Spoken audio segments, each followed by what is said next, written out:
All right, hello everybody. Welcome to the Tech Lab cast. I need to look up what number we're on, don't I? I got it wrong last time. Five. I was like, "Hey, this is number blah blah blah," and then I was wrong. I think I said 3 and we were on 4 or something. I'm going to look it up right now.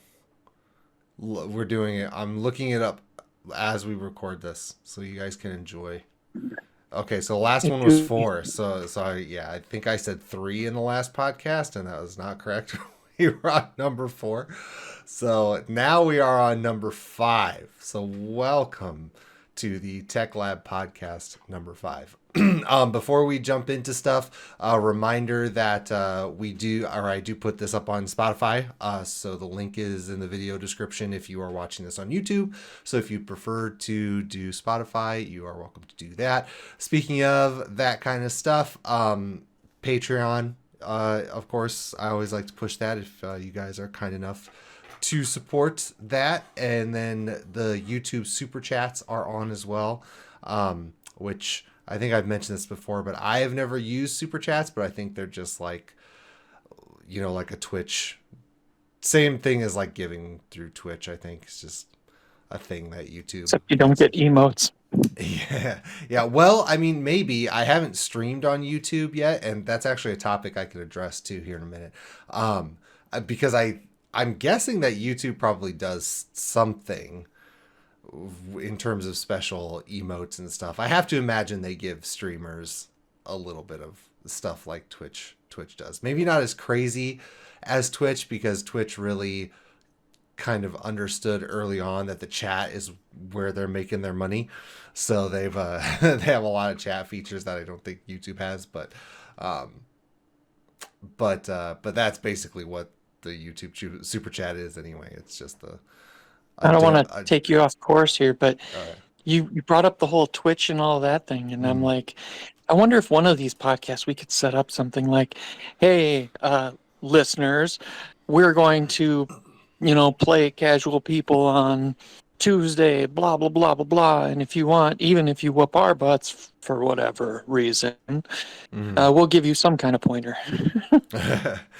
Yeah, we could do something like that here in the future. Well, because what I was again, that's a really good segue. So I kind of I mean, I like doing this podcast. It's nice to get together every month or so and, just kind of chat Tekken and whatnot. But I do kind of use these podcasts as my quote unquote lazy week, where like I just don't have time to get to a guide, which is what is happening this week. There's going to be no guide. Instead, I'm going to do this. Oh, But part of the no reason good, for huh? that, part of the reason for that though, is that I don't think I've mentioned it on the podcast. I don't think, but we're in the early phases of a move, and we are very, very busy. So I have like a lot of stuff going on.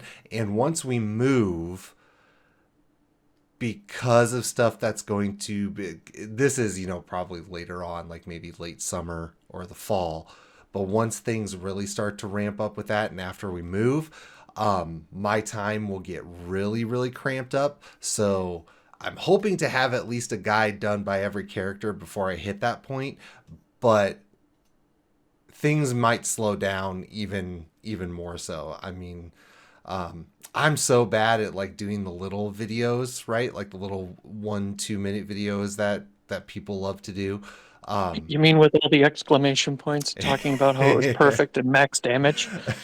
Max damage, or how to destroy X character in 10 Yes. seconds. Yeah, I'm so bad at putting those out. So like the stuff that's on my channel is just guide videos, and that's not the stuff that like brings in views or whatever, right? That's like people who are really trying to learn, not people who are like out there just trying to soak in content. But because of that, I only get, one guide up a week. Roughly, I get like one video, whatever it is, up a week. And then if I'm lucky, maybe I'll have like a really good side topic that I can do a video on real quick. But I'm bringing all that up because once everything slows down, maybe I might go back to streaming, and instead of making a video every week, maybe do like a stream every week or something like that. make it a little bit more engaging. And if I do that, I know that I still link Twitch in a few places. I don't think I'm ever going back to Twitch, to be honest. And there's a couple of reasons for that. One, I am really not a fan of what Twitch has done with all the ads. I think they have gone way overboard with the advertisements. And they have never fixed the one thing I always wanted them to fix, which was the pre-roll ads. Mm-hmm. If you are, what's the best way to put this? If you are a medium that is broadcasting events, pre-rolls are one of the worst things that you could have, because you're forcing people to miss action so that they can watch your ad with no Yeah. discretion from the person streaming. And that's not even just oh, hey, you're just now turning the thing on. If you accidentally close your browser, or if your app crashes and you have to reopen it real quick, you have to sit through that pre-roll again. It's ridiculous. And Yeah. I have just very, very much hated what they've done with it. And it's not like YouTube is great either, but I have, Yeah. we Now they're have, doing two ads before every video. yeah, yeah. YouTube is not the greatest either. But one thing that's interesting, and I don't watch a ton of streams, with YouTube, but it seems like it's a lot easier to keep your streams. Like there's an entire separate tab for videos and then live broadcasts. So the VODs for your streams seems a lot easier with YouTube. And then more generally, because I've been focusing a lot more on the YouTube channel, my YouTube channel is just bigger than Twitch at this point. So I feel like, kind of like what you said, Dan, like if we were to put out a call and say, hey, tune in at X day, I think it's far more likely that we'll get people to watch YouTube than to watch Twitch. So it would be more worth it, I think, for everybody involved. YouTube is the number 1 website now. Yeah. So, which I didn't know that. Well, I mean, I guess, how did they figure that as a Google.com I'm sure. and then YouTube after Yeah, I it? think they're leaving like the whole Google homepage thing out of it. Gotcha. But yeah, apparently, in one of the I saw this like 2 or 3 days ago. YouTube is the number 1 most visited. Blah blah blah. Like where you actually pick it. That doesn't surprise me. I mean, it would have to be a social media site, right?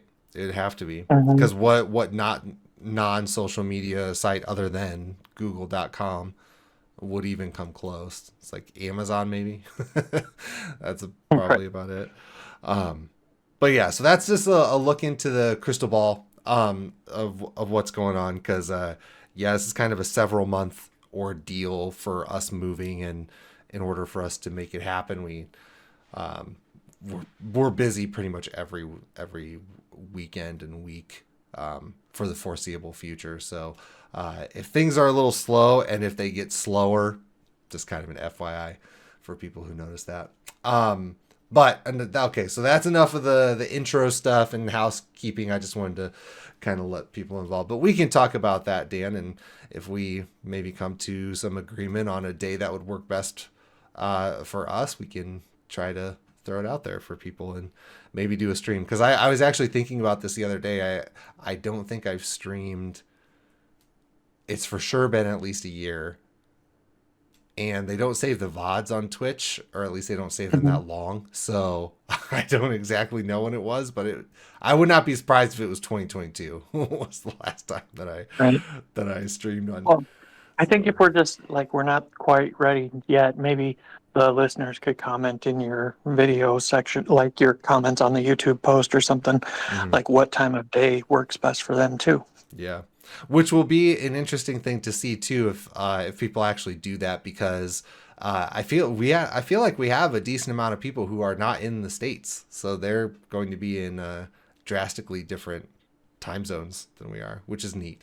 But Honestly, if they wanted to play too, it's probably not too bad. Obviously, the connection won't be perfect, but we could still give you, basics. yeah, well, and yeah, it's not like there's nothing or anything on the line, right? Just go to a Tekken Hmm. lounge and Right. We could take over You're one of not losing any those. rank. Yeah, take over one of those 8 people battle battle cabinet sections. Um, all right, so let's talk some Tekken on that note. The first thing I wanted to talk about, because I thought this was funny, is that last time I brought up that comment about how someone was talking about how I didn't say what DSS was in one of the Oh, videos, and then I want to say within like the next week or so after we put that up, somebody commented how it was impossible to follow the guides because I was putting too much in there and talking too fast and like trying to, I can't remember exactly how they phrased it. And it's one of those things where like it's that kind of stuff, it's rare, so it's not like I'm going to see it all the time, but it is funny to me that it happens, and it's always going to happen, where people just don't understand the assignment, right? You're just gonna have some people that they come across content that they don't understand, or it's not presented in exactly the way they feel it should be, so they have to mention it. And they have to mention how it's not, I and mean, he didn't we say get it, like, but you could try just rewatching the section. It's not going to hurt the views. yeah. Well, I think I'll have to find it again, but I think because they had mentioned something, they worded it in a way as like it's feedback, like, here, this is what you should change. And yeah, I don't know what to say to somebody like that, other than that, like, this video just isn't for you, man. I don't know what to say. Like, it's just like, if there were specific feedback, like, oh, hey, this section, if you did it this way, like, you talked about this move, or you forgot to say this, or like this element of this move is really important, like, that's one thing that I can do something with that. But just this general, like, you're going too fast, you're putting too much into the video. Like, my response to that is, Tekken is hard. Like, what do you want me to do? Like, there's a because I think that they had phrased it in a way of like, this is too much for a beginner guide or something. And Uh-huh. yeah, that's what. Well, and I think this was something that I've been meaning to get to. Maybe I'll actually do another video this week on this topic. That um, I've seen some videos. I actually think Fee did one not that long ago that just said Tekken is hard, and that's kind of what it boils down to. Like, I think when people, Namco really wants, a lot of people buying the game. They want to make the game as accessible as possible, but at the same time, the game is always going to be complex enough that you have to put time into it. You have to put time into it if you're going to get good. And that was kind of like the feeling that I got from that comment, was that, Tekken is hard, it's going to take time, and it's going to take effort.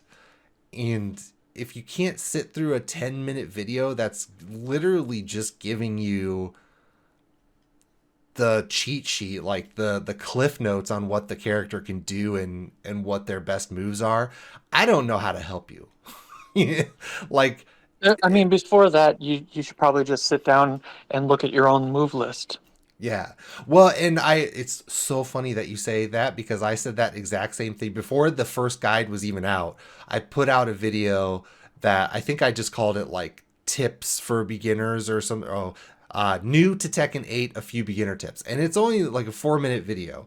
And in there, I say, you should before you tackle anything, not just my guides, but anything, you should be messing with the controls. You should be going into the move list and just playing around with moves. Like, you don't have to know what they're doing exactly. Just get comfortable hitting the buttons and looking at the animations. Like, just get some very simple stuff down. And I think that there is, and again, this kind of goes back to what I was saying on the other topic too, but there's no way to really satisfy a certain percentage of people, they're always going to come in and think, oh, if I watch this how to annihilate character in 5 minutes, I should be able to annihilate a character after watching this 5 minute video. Like they're going to take that stuff literally, and they are going to believe that they can be good in a complicated game like this, really good, by watching maybe an hour's worth of stuff. Until that new video that says like how to annihilate Dragunov, and then Dragunov players get a video how to annihilate players who annihilate Dragunov. Yeah, the back and forth, right? There you go. What do you know? There's an exchange here, always. Yeah, and it's just funny to me. I wanted to mention it because I think it's like a good segue to say again to anyone who's watching, maybe who hasn't played the game for a long time and you're looking for tips or insight or whatever. The best insight is just that it takes time.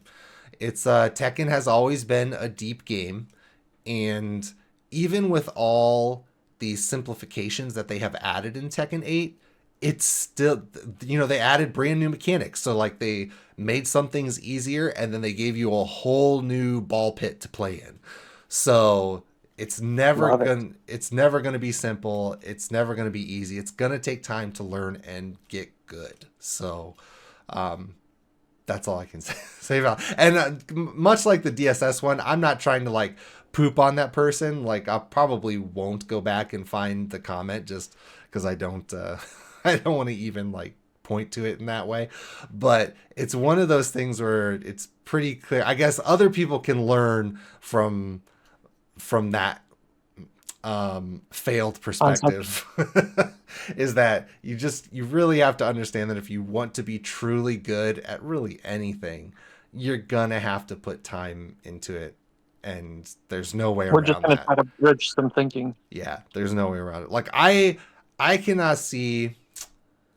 I've run across some people who can make some guide videos in like 4 or 5 minutes that really only pick like, I don't even know if I call them guide videos. They mostly just do like, oh, here's the character's top 10 moves and why the move is a top 10 move.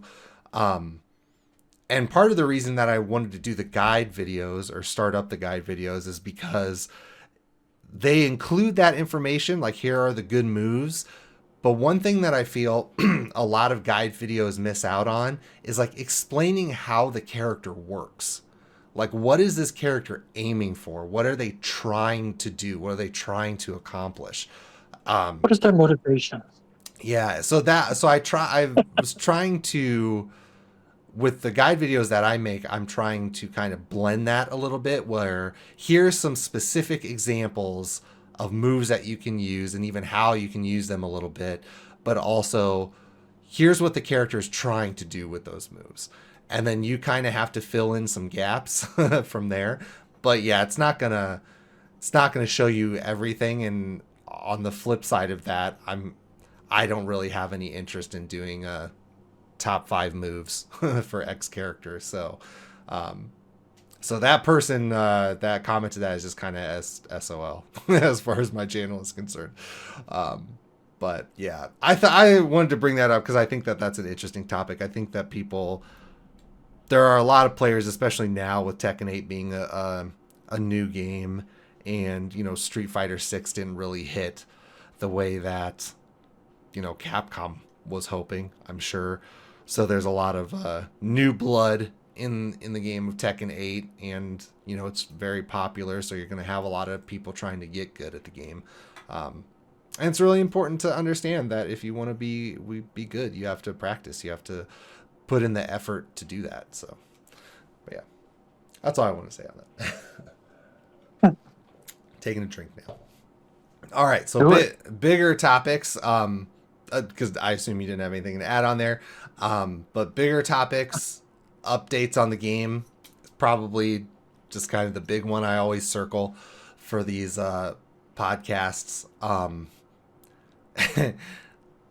Yeah, I don't even know where to start on this, because since the last time that we did a podcast, there has been a patch or two, and Namco is having this problem not breaking their game, right? So, and I mean that literally. I don't mean like making a character really good. I mean like they're struggling to not have these glitchy things happen in their game. Um, it hasn't seemingly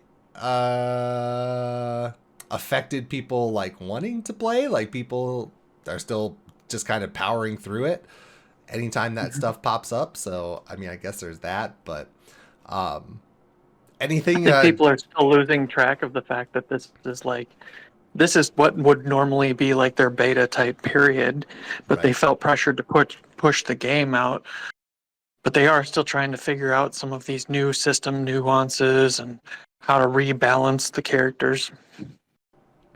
Right. Um, but I guess I'll just kind of toss it over to you. Anything since the last time that we talked that has jumped out to you, or anything? Any new insights? I guess on Well, where we're at. I thought that the way that they handled the Azucena nerf was beyond perfect. Like there was a lot of good thinking to it. I know some people feel like this is the least effective nerf ever because now what they did, just to explain to those that don't know, is they gave her running 3-2 a nerf where if you don't actually block or get hit by the first hit, the second hit just doesn't come out, and then they decrease the tracking a little bit. But in doing that, where the second hit doesn't come out, um, Azucena's running 3-2 always crosses over like a body on the ground, or now if somebody sidesteps it, she goes all the way out there and the second hit doesn't come out, so she doesn't have that recovery time anymore. Um, so she's able to do some back turn moves. But I thought that that was the perfect way to balance her because it's clearly a core tool. They they built a lot around it. If you understand like a character's move list, like it's a work of art where things are supposed to, go together. Good synergy. Um, but I know some people are frustrated with that recovery period, but I'm glad that they didn't reduce the frame advantage. I'm glad they didn't nerf the chip damage. I think those things were important to her because she's supposed to be an offensive character. Uh, Mm-hmm. Other than that, I mean, I like the Zafina nerfs. She was clearly the most least used character, and she was taking damage on, or too much damage rather, on all of those moves. So that really made her a lot more viable, and I really like what they've done with her. She's more unique. Oh, you mean the The buffs, right? Oh yeah, sorry, Yeah. buffs. Um, but I mean, the state of the game is, in my opinion, because I believe that Namco does try to do the right thing with these things. I do think that this is, again, the most balanced Tekken that there is, and I think that whereas the system changes are frustrating to some pro players that want to be able to fuzzy everything or whatever, I think it's more conducive to greater appeal and prolonged success. Because if you just keep making Tekken 7 Season 12 or whatever, people are going to get bored. I Mm-hmm. mean, you want to see new types of games, you want to see new characters in finals, you want to see the smarter player win. And it's not always the case. I mean, Tekken 7 is better than the games before it at it, but it wasn't always the case because it's just really, it gets to be where who can defend the most crap all at once and cover the most options all at once. Mm-hmm. And that's just fighting games in general, but Right. Well, and I know that you've mentioned this before, and you just kind of mentioned it now too. But I'm a huge fan of the fact that in Tekken 8, they've made so much adjustments to like defensive tweaks to things. Fuzzy guarding is one that you mentioned, but just all these little things so that you actually can throw a bunch at your opponent, and you can expect them not to do like these little cheats, these little defensive cheats, and be able to just blow you up. Um, I really like that aspect of the game.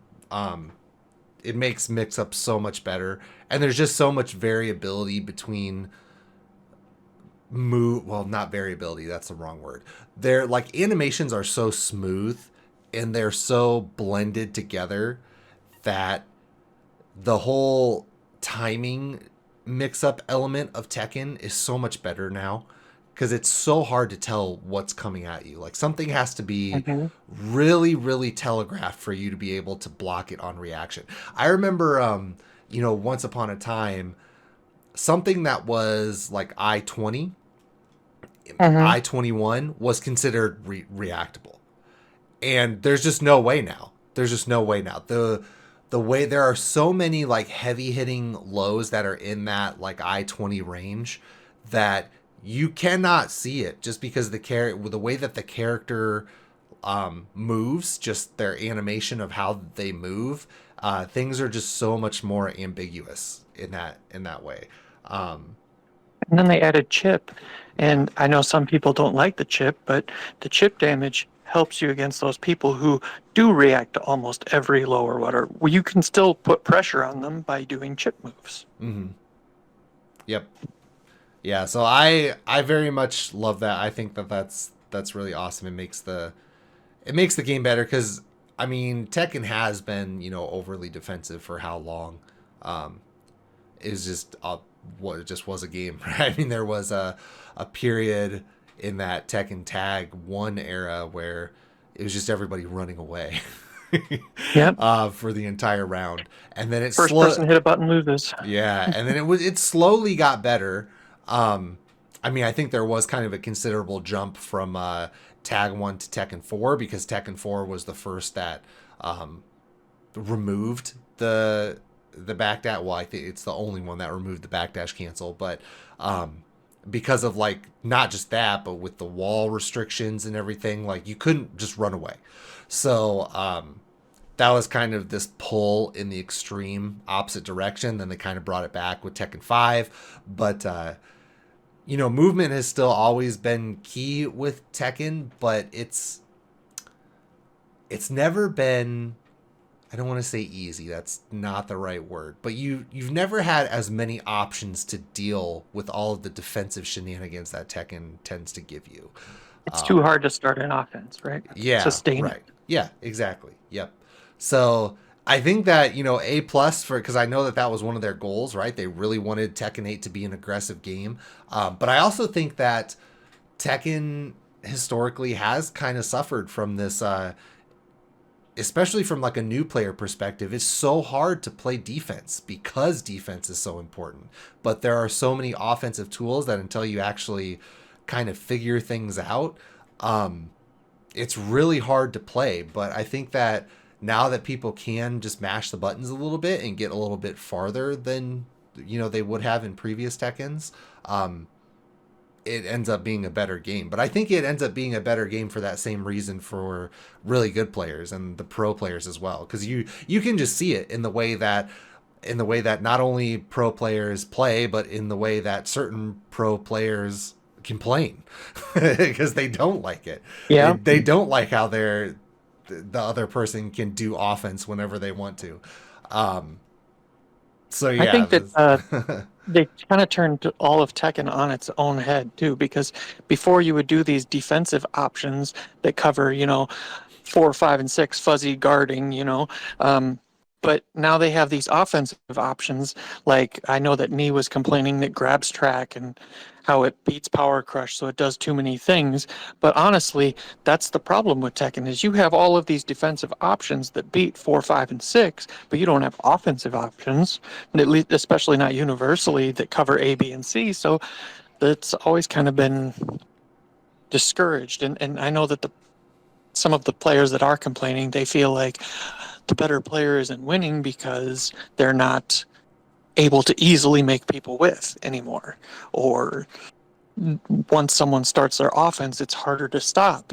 Well, in my opinion, that's the new skill is learning how to maintain the offense in a way that's harder for your defender. And I think that people are struggling to find that balance too, where they can, because it's a new balance. mhm. It's a dead tennis shoe. Yes, I fully agree with that. Um, I think that ends my thoughts. My thoughts on the game. Has there been any with that? they haven't really changed a ton of things with their patches, but has there been any movement, um, like in your tiers, like where you Uh, think people are? so there has, and um, it's because of the changes that they did. I think that I feel really confident in where I've had people. The Azu thing probably does move her to a more normal tier spot than, top three, maybe more like six. Hmm. That's my first guess. But I don't even think it was as bad as people think. Like running 3-2 is still available, obviously, so it's still good. Hmm. Even though I guess Monday, when they make their next patch, they plan on reducing the recovery or increasing, sorry, the recovery 5 more frames. I still think it'll probably be okay. Um, but she has so many more tools. Hmm. She's so ridiculously good.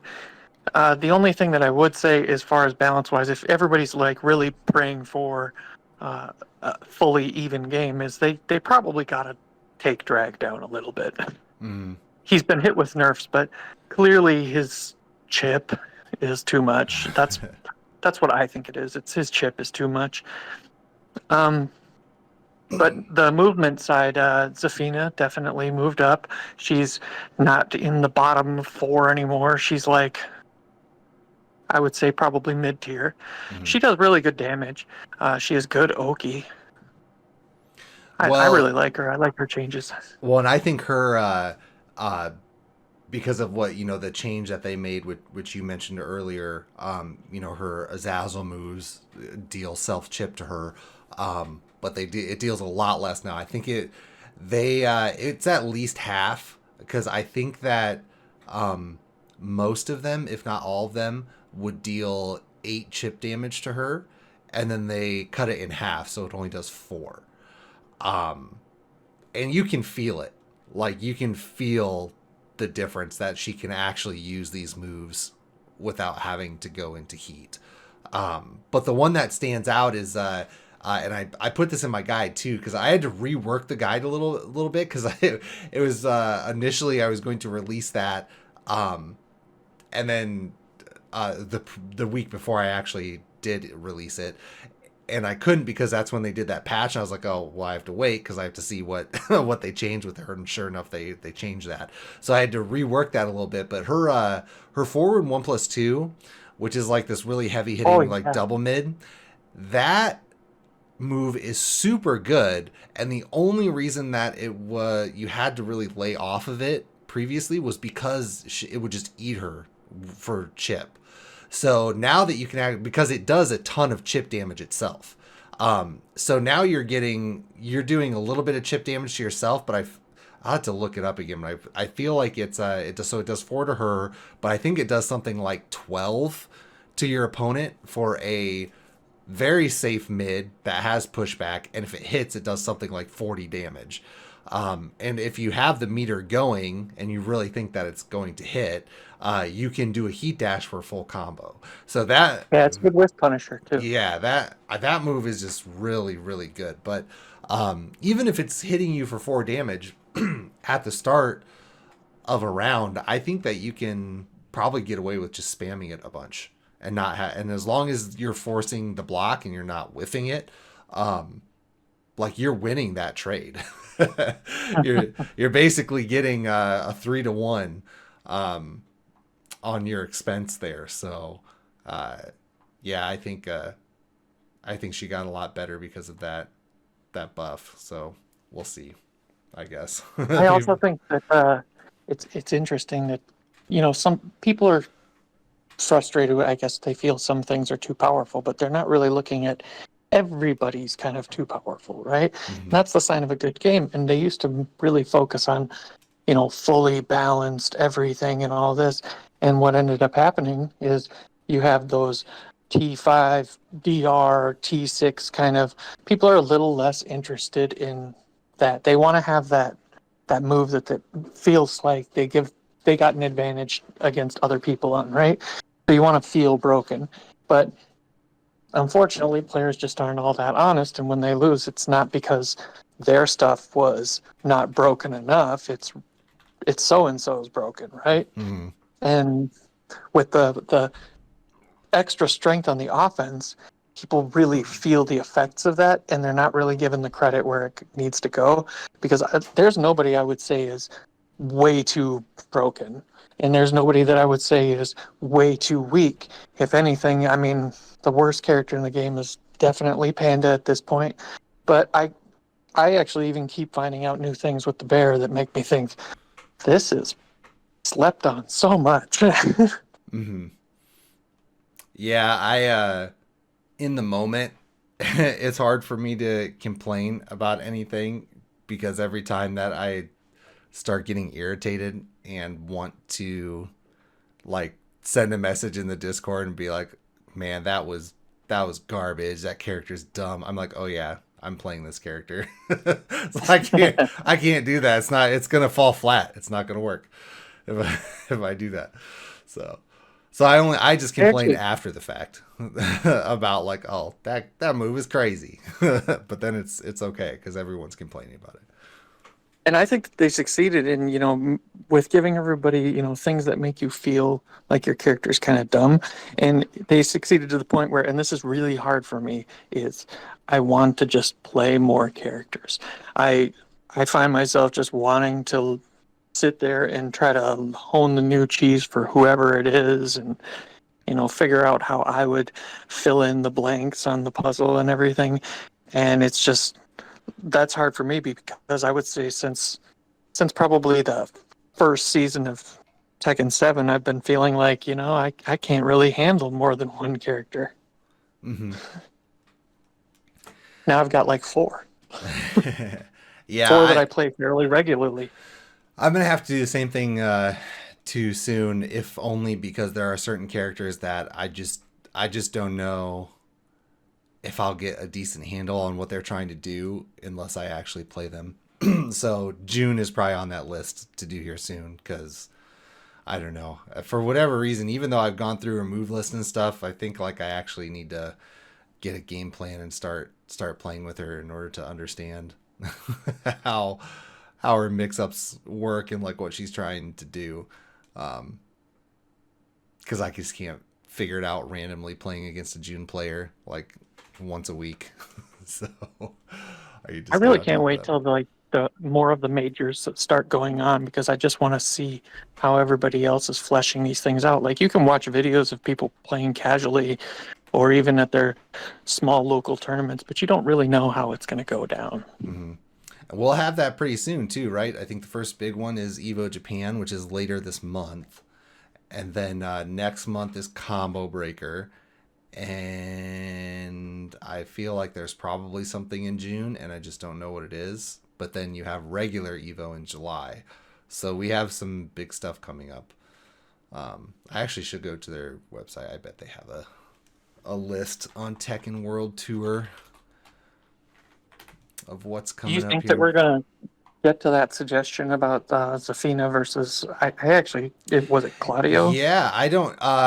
It was Reina because Oh, Reina. it was Dat Boy, Juke Okay. who requested it. And yes, because I don't really. This was just kind of this is the updates, game updates, or state of the game, whatever you want to call it, is pretty much my only big topic of any of these podcasts. So I think we're coming to the end of that. But yeah, I will say though that I have not like labbed that specific matchup. Like I play Reyna, so I know how Reyna is operating. And I just did the guide on Zafina, so I have like a little bit of insight on Zafina, but I haven't done that specific matchup. I'll So send you some notes too, because I looked into Zafina specifically, you know, for my boy, but also to get something ready for this. well, I mean, if you want to start us out, we can. So here, yeah, Oh, we'll. we don't need to do it right now. I still need more too. Oh, do you? Well, this is okay. So this Yeah. is kind of the interesting thing, and when we first brought up this topic, is because I would love matchup specific stuff. This kind of goes back to what I was saying earlier, where like Tekken is just really hard. It's really complicated, and it's chaotic because different characters are going to interact in different ways that give you entirely different outcomes for certain situations. So with Reina and Zafina, like I can kind of do general notes, but kind of like what you said, it takes a while to like figure out what the matchup is doing, um, and what you should be doing with against not just the character, but against move X or move Y, or if they step here, what should you do, or what are the options here? So it's a pretty big topic. My only concern is I that think I have a template for you. okay, let's hear it. I think I think we're going to do kind of a tale of the tape style thing, Okay. or at least that's how I had started it.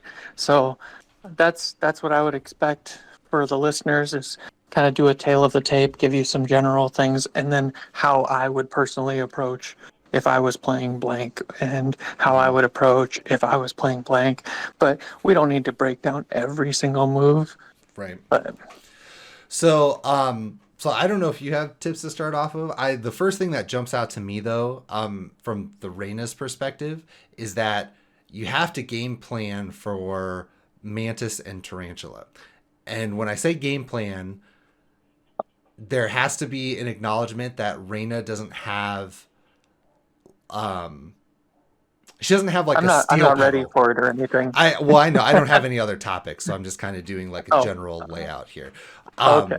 Because yeah, for this match, well, like I said, I already mentioned I have not labbed this specific matchup, so I'm just kind of spitballing, um, based on what I know of both characters, so I can kind of give some overview. So in case he's listening, he doesn't walk away with nothing. I guess I can say though, is that I have done a guide for both Reina and Zafina, so you can, I don't know, maybe watch them side by side and like do that. But yeah, so but just some kind of general notes for that matchup that that jump out to me.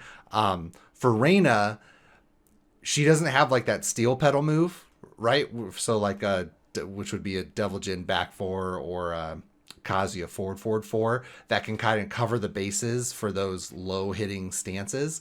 The best she probably has is the electric God kick, but for one, that move is kind of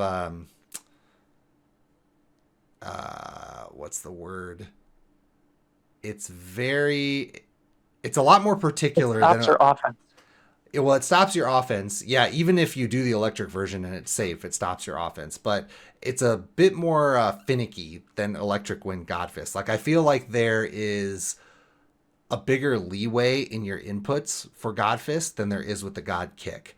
Because I have gotten a lot of situations where, and for whatever, and I think that anybody can go into practice mode and kind of see that this is happening, but it just doesn't come out as often or as consistently as Electric Wind Godfist for whatever reason. Like I get a lot of eaten inputs where it Stance. just does the crouch dash and nothing comes out, even if the input Yeah, the when you mess input up an there electric, you get like a down two, or you or get a something. down forward two. But Yeah. when you mistakenly hit the button too early on electric god kick or whatever, uh, she goes into that stance. I don't know what it's called, ukyo or something. Unsoku is probably what you're thinking of. Yeah, I That don't remember the names. that can happen. I more often get where she'll just do an empty crouch dash. And it's like it's clear from the input ticker or whatever you want to call it, that I'm hitting the 3 button, and there's something weird with that move going on with how it buffers the input. So it'll just eat it, like it won't give you anything. And yeah, if you do it too early, like because it's gonna give you a down 3, sometimes you'll get that stance. But like that's kind of that's kind of it. Like she doesn't have this floor clearing move that, and granted, not every character has like a steel pedal that they can fall back on, but she also doesn't have she doesn't have a lot of like those really low hitting slam moves either to like try to get I it. think I think down two is really good in that situation. Down two is good, but I mean, it has really bad range, so It does. it's not gonna like get you. I'm trying to think of like a good example, something that I just like it because it's 15 frames, and right, it if you get that counter hit, I mean, you get some solid damage. right, but compare it to like a Paul down one, right? Um, and that's something that Heihachi had too, and Reina was not gifted that, so she doesn't really have anything that's in that same vein. Um, she can try to do One plus like two. one plus two is okay. I think Tarantula for sure probably goes under that. Um, it'll probably, man, it's one of those things where it'd be nice to have the game pulled up, but because one of two things is going to happen, either just because of the weirdness of Tarantula, it's either just not going to hit, or it's going to do that weird airborne pushback thing where like kind of slams but slides them uh, Yeah, somewhere else. So you have that. Uh, the man, anime blowback. yeah, yeah, exactly. Um, Mantis is a tough one because she can block from Mantis. Um, and she does, and I guess like the best kind of low counter that you have for that is she has down back four if you want to take the risk and finish the second hit of that string. Um, yeah, I don't know because I feel like there are some characters out there that have really good answers to those kinds of stances. Like Paul is the epitome because if you have any stance where you can tick somebody out of it, he just down ones the whole time. So Uh-huh. he can fall back on that. I But would try he to play it fast. If you can't play it with one of those type of moves, try to play it fast. So even just doing a down four will, knock her out or throw her off. The only thing you really have to worry about is what tarantula, the jump one plus two. mhm. Um, but and you're also not getting very much reward either. So if you do that, you're not getting anything, but that's not really the point. You have to tell yourself, this isn't to start my offense or anything. This is just to prevent them from doing theirs. Mhm. Yeah, and if anything, movement is probably the best counter to those stances because Tarantula is the one that moves the fastest, but Tarantula is one of those stances where you just don't really have to duck. So if you're just backing up, even if she's like crawling at you and chasing you, it's not super threatening. Um, I know that against Mantis, you like sidestep right and block, and that'll mhm, cover like most of the options. mhm, I think or maybe even low parry. But yeah, no matter what, it's going to be a little bit of a mix up. I think Reina's big thing that she always has to keep in mind against Safina, especially ones that aren't just going into stance willy nilly, is she has to watch her range because she does, for a Mishima, have the least range on a lot of her rewarding tools, right? mhm, You must hit confirm forward 4-2 if you're playing a good player, but that's going to be like her biggest move because Safina can just get out of jail all the time. And I'm saying this presuming that they will fix Zafina's backdash on Monday. mhm. Right. Well, and from Zafina 2, forward 2 is hits pretty high for a mid. So that might be another thing too that you can go under with Tarantula, and I'm guessing probably not with Mantis. It's probably just low enough to hit her out of Mantis, but maybe not. I could be wrong about that. Um, so even trying to get in with forward 2 could potentially be risky because of that. Um, And for Reyna, sidestep 4 is a very important low move, like if you want to do less risk and everything. But it's minus 14, right? which one? Sidestep 4 Shoo. with Reyna. No, I don't think it's 14, is it? Is it? Hold on, I can look One it up. one of them is minus 14, and she can't do that against Zafina. I think she gets more damage. Zafina, she has that new wall standing 3. I mean, it's chunky. I don't think it's anything to scare you away from negative 14. Yeah, the big thing is she's in Scarecrow afterwards. Right. We can look it up here. I feel like it's not that bad. I think it's probably 13. Okay. Well, beware of those sorts of things. She's got good, high evasion. So you don't want to just be throwing out your jab strings for pressure. You don't really want to be doing your electrics when they're not calculated. She has that really safe, like evading high launcher or high evading launcher, the mid one. It's down forward both punches, or at least that's the old input. I think it's back both punches now. Um, and then you always want to be looking out for your tracking because Zafina tracks really well. So you're going to want to play the back and forth game quite a bit. Mm-hmm.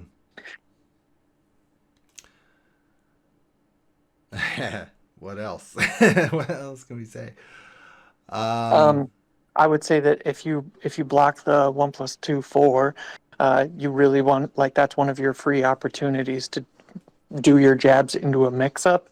And I would say that it's probably more important against Zafina because Reina won't be able to mix up as well on Zafina as she can some of the other characters.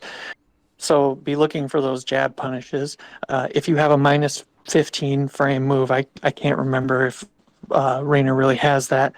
You can feel free to do that more against Zafina because she doesn't have a 15 frame launcher. Mm-hmm. I'm part of what I wanted to look at before we started this whole thing would be more of like the defensive options because Zafina has changed a little bit. But I would say from an offensive standpoint, play the long game, accept that she's going to have the bigger backdash. If you have the space, that's where I would start doing like maybe your running moves and your roll options or even send mix-ups. Zafina, I think she has a good 14 framer, but she doesn't have like a great grab punish. So if you want to use like send one, you can probably get away with that.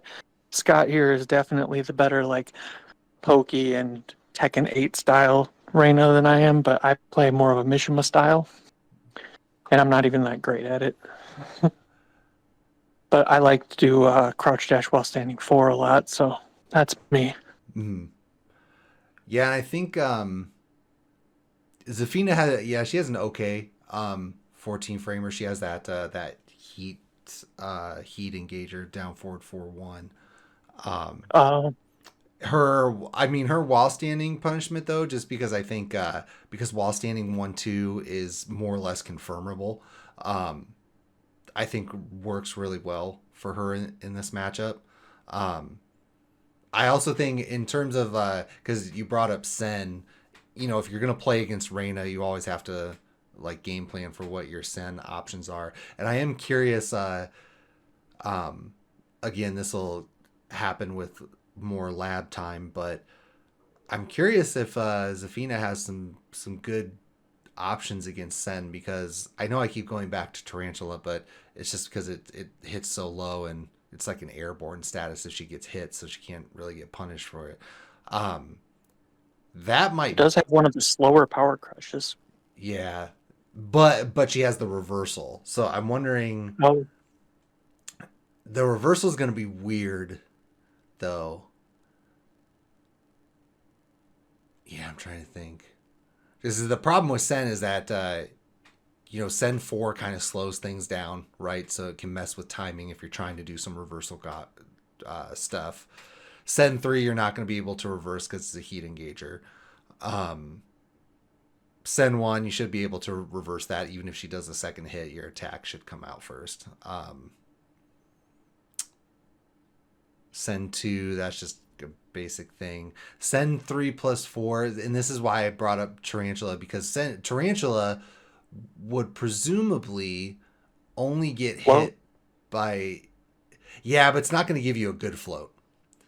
It's like I would... she's face down. Yeah, I would predict that the first kick of Sen 3+4 would get her, and then the second one would just whiff.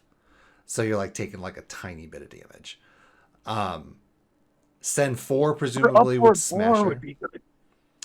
Up forward or 4. up forward 4 versus Tarantula because it's a tailspin type flop. Oh, it goes straight to flop. Yeah, you're right. Yeah, that could be good. That could be a good one.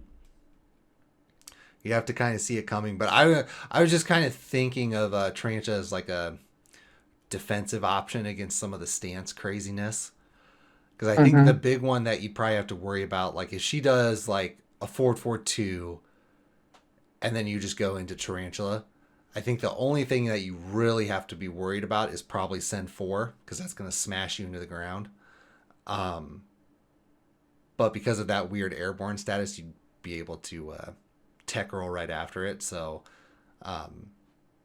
because the big damage from send 4 comes from, excuse me, getting that slam, and then you get a god kick right after it. So it's like 40 plus damage. Whereas you're mostly avoiding that. But if you're forcing that move out, then that gives you more time to do other stuff and interrupt her out of it. I'm just trying to think of the anti Reyna stuff Mm-hmm.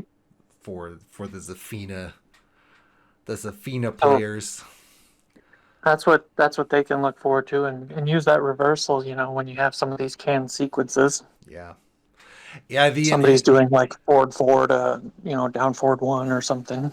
The inherent problem with Zafina is that she's not really an offensive character, right? So, and Reyna is a very very good punisher. Like she has really really good punishers. So you can't get too crazy with certain things because like if you're Zafina, you're gonna have to use the 1+2 string, right? Which you already mentioned.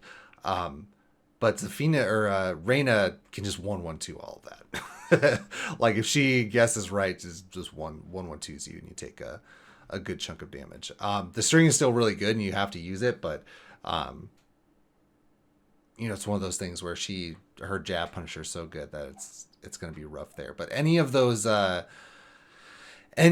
strings where you're going to have like a decent amount of risk, Zafina tends to have like a lot of risk. Like I really like the forward 2-3 string, but the second hit is high, so you're going to get launched for that. The down forward 1 string, a lot of Zafinas use that. Down forward 1-4. I mean, this is all like Tekken 7 stuff, but down forward 1-4 is a high, so you can duck that. But down forward 1-2, and even if they end it, is both of those are -13, so she can get twin pistons or 2-2-1, which is really strong too. Down forward 2, Zafina's down forward 2 is very similar to Reyna's, although Zafina actually launches crouchers, I think, right? Wait, which one? Zafina's down forward 2. I'm trying to Oh remember. yeah, Does it yeah, it launch does. It's crouchers? it's punishable. Well, I know it's punishable, but like Reyna's is punishable and just punishable, and hers does not Oh, launch maybe. crouchers. I Um, guess I can't say for sure. I thought yeah. I thought that it did, but I might be wrong. But in He any has a case, hop kick, anyways. down forward 2 is a really important tool for Sfina, right? But you're going to Mhm. eat 30 plus over 30 damage, thanks to Reyna's 2-2-1. So she just has to like Zafina just has to be really really careful in that matchup because her frames are not good. So which is why she's a defensive character. She doesn't have um, like a ton of stuff. Like what's the probably the one thing that you'll see the most to get offense started is forward 3, right? Like I don't try and think of what else she might use. Maybe the Or running down moves. 3. Yeah. Oh, down 3, right? That goes to it. Yeah, that gives her advantage. That'll give her counter hit launches, and she's evading highs, and that's going to slow Reina down. So I would always be looking out for that one. Mm-hmm. Yeah, the Reyna's one of those characters though that has a pretty good 13 frame punish because down 3. The reason I bring that up is because down 3 is the punish on it depends on whether or not she goes to Mantis, and in Mantis it's only -13, whereas if she doesn't go to Mantis it's -15, so she can get launched. But even if she does the Mantis version, Reyna has a pretty good while standing 13 frame punish, so you just got to be careful there. And down 3 it's kind of one of those moves that we were talking about or that I was talking about earlier where it's on paper it's not fast. It's really not fast. like He's just such a 23. goofy character. Yeah, yeah. It's just one of those things that works. It has so much range. And because she's doing kind of like a spin type thing, it comes out a lot faster than you think. Um, but yeah, so yeah, I think from the Zafina perspective, you just really have to be careful not getting too crazy because if the Reyna knows the frames, then you can get blown up really really fast. So The other thing is I'm discouraging these highs with Reina with all these things, but for Reina's side, she should still do, the occasional jab check and everything because when Zafina does come in with the running moves or forward forward three or forward forward four, I mean the jab check is what's going to be the answer there because either you're taking a float or you're just slowing her down. mm-hmm. So you want to be real careful with that too. Yeah. Um, I do think Zafina's down forward one though is going to be really really good at slowing that stuff down because of the extensions. I know I just went over how risky they are, but again, this is throwback to Tekken 7 stuff. But Zafina's down forward one is really really good, and not only can you set up some like really simple, obviously we're assuming that her backdash is going to get better, but down forward one blocked backdash is really strong. And I don't think that would be any less strong against Reyna. Although Reyna does have a pretty good range on some stuff, depending on how the Reyna likes to play. So like if Zafina were to do assuming that they were kind of working under the Yes. assumption that they're going to finish or fix her backdash. If Zafina does something like down forward one and then backdashes, that probably will get her out of range of stuff like jab and down forward one from Reyna. But if you have a Reyna that really likes to do things like forward 2-3, you're not going to get away from that. It might have enough to get away from forward 4. I guess we'll have to see how much they they buff it. Because her forward 4 has really really good down range. Like it hits way lower than the typical Mishima forward 4. But I think it's in a lot of situations it is kind of stubby. She has long legs though. I don't know. That's gonna be one of It does those have like that. she's got one She has test she has that out. really short range when it comes to like her electric, and I guess even her hell sweep. The first hit doesn't have a lot of range, but the second hit really does. So you need to find those specific moves. But her kicks definitely have way more range than her punches. Oh, that's interesting. I think the first hit of her hell sweep has crazy range, like way more range I than a always typical step that Mishima. one, and then the second one from half screen clips me, and I'm like, what the hell? The second hits definitely have really good range too, but I always thought at least compared to uh the other Mishimas, so Kazuya, DJ, all them, that the first hit on her hell sweep is really really far. You're definitely the better Reina player, so I'm gonna have to lean on you on that, and I'll want to look it up. But yeah, no, Yeah, I would I typically that's how I approach her. Is her punches are going to be a little bit shorter range, like that is the shortest range electric that there is, maybe next to Angel from Tag Two, but it she's still really great. I think she has every tool in the book, and I think ultimately she's going to end up being the top character when this is all shakes out. And but that's funny that you bring up Angel because she is kind of built like that with the stubby arms and then the really long legs. mhm. That's funny.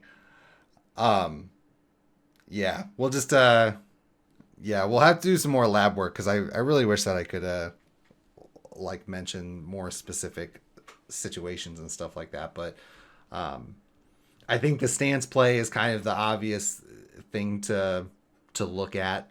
Because I also feel like it's player dependent, like what's hitting you, right? What's hitting you the most? What are you having problems getting around? I think your little tip on the mantis, like the I'm guessing probably a micro step, but a micro step right into block,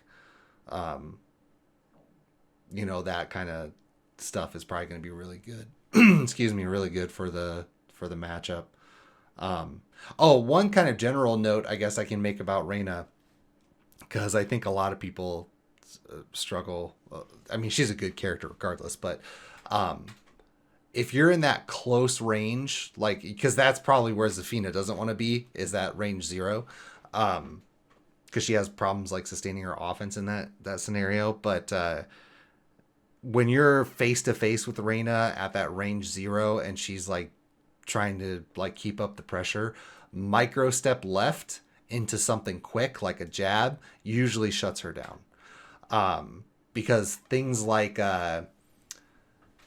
or you could just block too as well, but things that, like, if she does, like, just kind of a simple example, even if you block a Sen 3, if you micro step to the left and then do like a jab, her 3-2 is not fast enough to catch that. So you don't have to worry too much about that. Back 2 will catch you. It's that like homing swipe, but it's not a ton of damage and it doesn't do anything special on counter hit. But things like her down 3+4, like to go under the high, will, it just kind of whiffs. It's weird. But like all of her move list can be stepped to, it would be to her right, but with like the micro step left.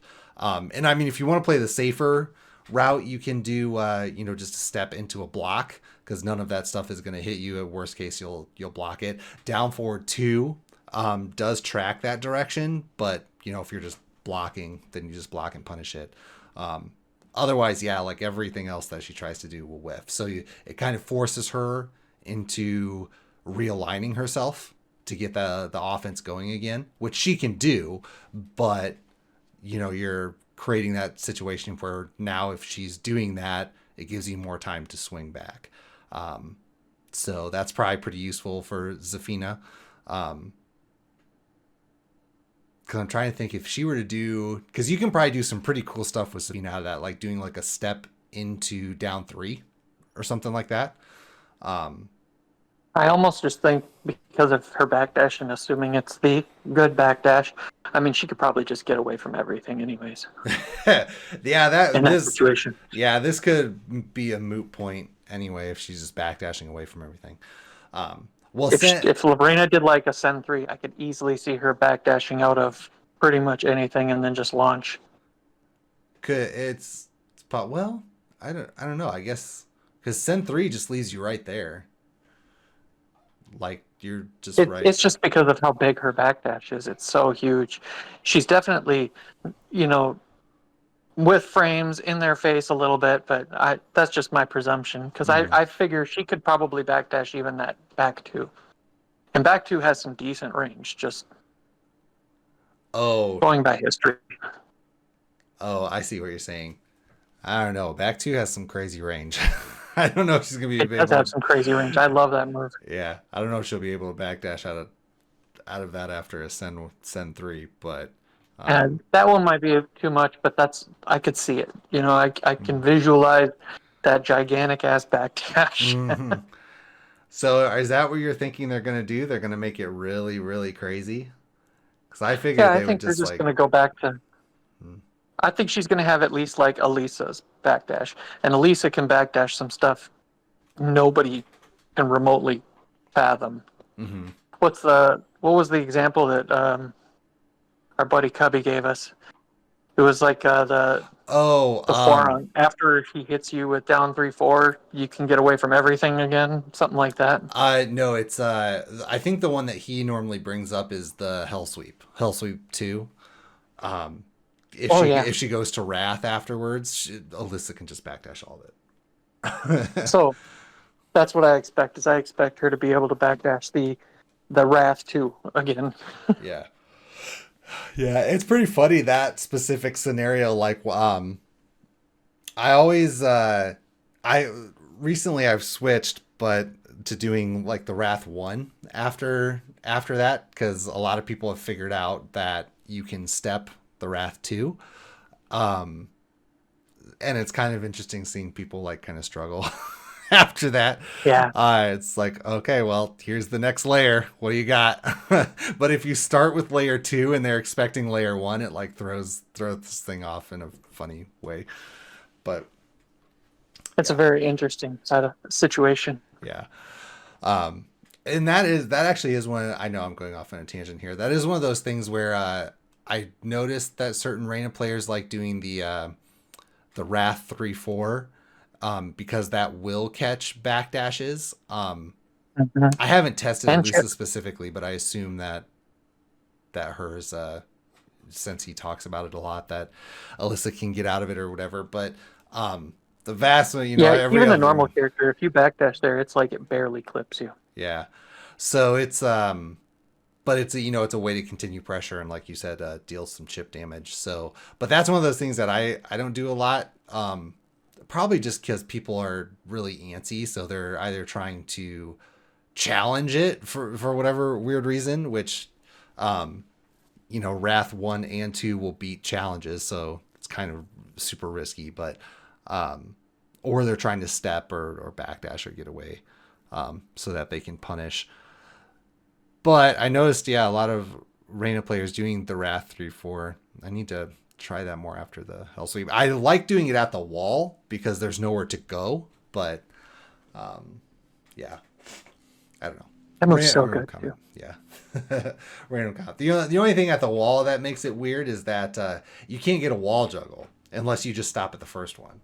So like you get the damage, but then they just get away from the wall. Hmm. You don't get your wall juggle. But all right, well I guess we've kind of chatted about Zafina Reina enough. We'll do some more lab work and it sounds like Dan already has some notes going for it, but we'll see if we can find some specific stuff and ways that matchup should go. Otherwise, I think that's it. I think we had a decent start for Yeah. and then we got some tech and stuff in. So I think we had a I'm good, gonna decent throw conversation. together, I think, an image for a tail of the tape thing, and Mm-hmm. that'll just be all that I really do. And then maybe I'll give that to you so that when you post this video, you can throw that in your YouTube one. Okay. We'll have to see. For whatever reason, I shouldn't say for whatever reason. I'm sure it's a memory issue. My video editor, if I try to put in anything other than just an image in the background when I put these together, it crashes every time. It gets like maybe 40% of the way through rendering, and then it just crashes. which Uh, is it, which Maybe you is can link it or something. Then well, it's because I can definitely link it because it's just one of those things where like we typically go over an hour, which we did for this one too, and that's just a lot of video for it to render, and my computer doesn't have that much memory, so I'm sure that's why it keeps crashing. To just hang on to something like that, but yeah, we can work something out. Send me the links and we'll get something figured out. But and if you want some other matches, let us know. yeah, that I will say, like anything with the weird stance characters is always going to be a bit more complicated because Zafina players do like to go into Mantis and they do like to do the Scarecrow stuff a lot. And there's just stance play is always weird, right? Like Reina has more of a simple stances with things like Sen, so because it's an aggressive stance. It's not doesn't have any evasion or anything like that. So the only thing she has is a power crush. So it's a lot more simpler to tackle. Whereas characters like Zafina, or if somebody's having problems with Ling, that's gonna be a lot of work. Yeah, just stuff like that. So And, something to keep in mind. keep in mind, there's so much nuance to them. Like Zafina's while standing too, I think is what -14 or something. But if she rolls back, then it's like -26. But it beats like everything short range that would punish her while standing too. Mm-hmm. Right. So yeah, so a lot of little stuff like that, but we'll get to working on it and see what we can give you guys. Otherwise, I think that's a good place to stop the podcast. Any final words or anything we didn't get to that you wanted to bring up? I'll just keep on it because I know that there's some negativity in the group, especially when you have a bad patch or something. Hmm. I love this game. I think it is very well thought out. I think that some of the changes that they're making are just to satisfy some of the community, but the game itself, I love Tekken 8. Hmm. Well, yeah, and to that point, like I was hesitant to start doing the guides as early as I did because I knew that they were going to change stuff, right? Like we knew that balance stuff was going to happen, so we just kind of have to power through it, right? And we're so even with the CNT and stuff like that, you know, that wasn't really about balancing, right? So that was about them just kind of testing out the game system and a little bit of, I guess, their network or whatever. But so we're still in that early phase. I mean, the game has been out for what, 2 months, a little over 2 months. So And normally they give like Korea two years of advantage or something to sit there and make tweaks and practice the game, and it's like they gave it to everyone this time. mhm. But there's always, yeah, it's just one of those things where we're in that phase where a lot of the little balance things are gonna get tweaked, and yeah, so just one of those things we have to ride out. But otherwise, yeah, I agree with you. I think they've done a lot of good things with the game. If anything, the biggest complaints aren't even really gameplay related, right? It's like the microtransaction stuff. I saw they were the game was getting review bombed a little bit, like this past week or two. What was it that they announced? Oh yeah, after they announced the premier battle pass or whatever the hell it is, people were like, "Oh yeah, we've had enough.